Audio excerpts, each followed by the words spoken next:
চোখ জুড়ানো মন ভোলানো আমাদের গ্রাম বাংলার জনপদ। আমাদের গাইবান্ধা প্রতিনিধি মাহমুদুল হাবিব রিপন তথ্য ছবিতে থাকছে বিস্তারিত।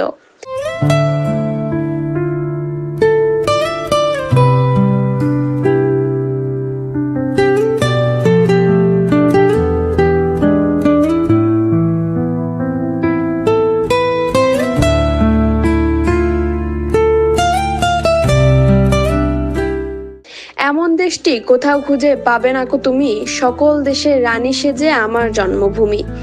এই হচ্ছে আমার জন্মভূমি বাংলাদেশ। সুজলা সুফলা শস্য শ্যামলা আমাদের এই দেশের গ্রাম বাংলার জনপদ।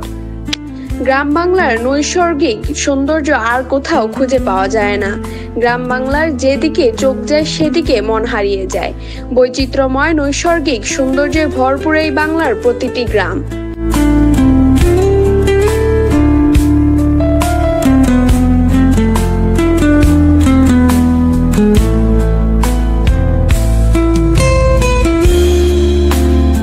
পাখির গানে ঘুম ভেঙে যায় রাত পোহালে ভোরে। পাখপাখালি ফুলের মেলা সোনার বাংলা জুড়ে। আমাদের দেশ 6 ঋতুর দেশ, যেদিকে চোখ যায় সবুজ আর শ্যামল। সবুজের হাতছানিতে মনটা হয় কোমল। সকাল কিংবা বিকেলে প্রকৃতির সৌন্দর্যের বৈচিত্র্য লক্ষ্য করা যায়। কুয়াশায় ভেজা সকালের কিংবা গোধূলি বিকেলের প্রকৃতির সৌন্দর্যের নানা রূপ দেখতে পাওয়া যায়।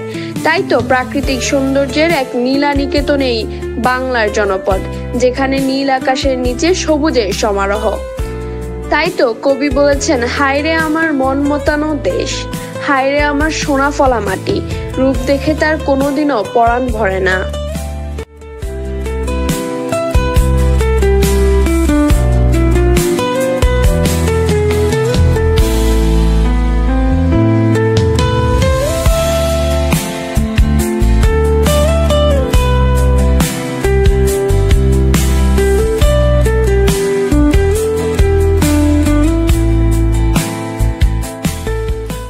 সকালে কিংবা পড়ন্ত বিকেলে বাইরে বের হলেই গ্রাম বাংলার এই প্রাকৃতিক দৃশ্য মন ছুঁয়ে যায়।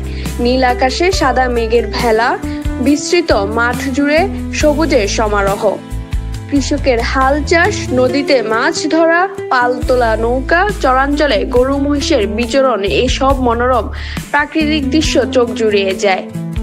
তাই তো এমন পরিবেশে নিজেকে হারিয়ে যেতে মন চায় বারবার।